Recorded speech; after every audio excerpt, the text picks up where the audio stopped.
Bonjour David. Salut à vous Elena, bonjour les experts, salut les travailleurs, bonjour Olivia. Alors David, vous vous êtes intéressé à la réglementation, je rappelle qu'on parle du droit du travail, donc à la réglementation de l'alcool dans l'entreprise. Eh ben oui, parce que la fin de l'année approche, les salariés aiment bien organiser des pots de fin d'année.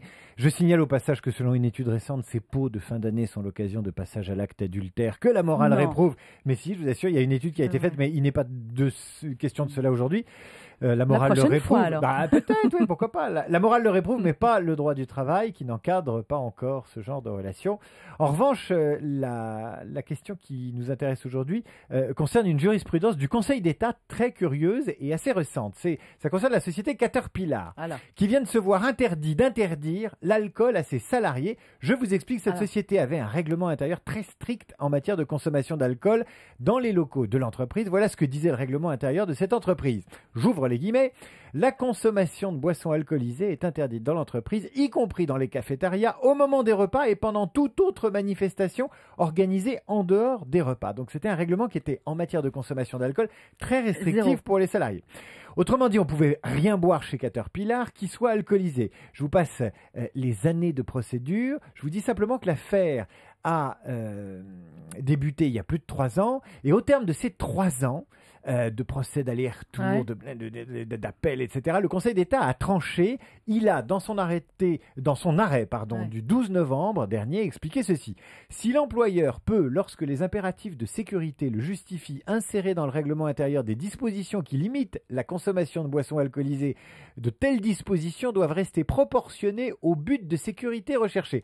En clair, l'interdiction du règlement intérieur de l'entreprise est trop stricte en matière de l'interdiction de l'alcool. On peut picoler. Voilà, elle serait, même du point de vue des juges, liberticide. Et les juges citent également un article du Code du travail assez curieux et qui est le suivant. Aucune boisson alcoolisée autre que le vin, la bière, le cidre et le poiret n'est autorisée sur le lieu du travail. Attends, ça se passe liberticide si on n'aime ni l'un ni l'autre?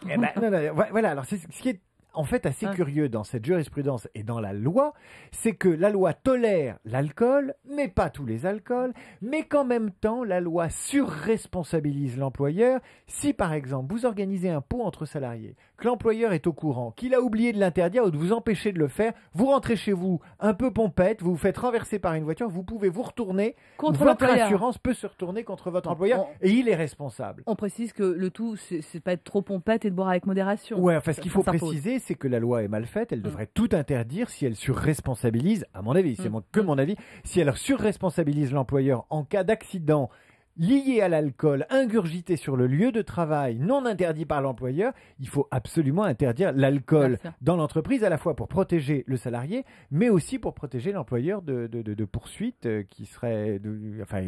Voilà, alors moi j'ai envie de dire, je suis d'accord, à la vôtre, tout se passera bien, monsieur Oliven, on a décidé de ne pas boire. À tout à l'heure avec les experts, on reparle du droit du travail.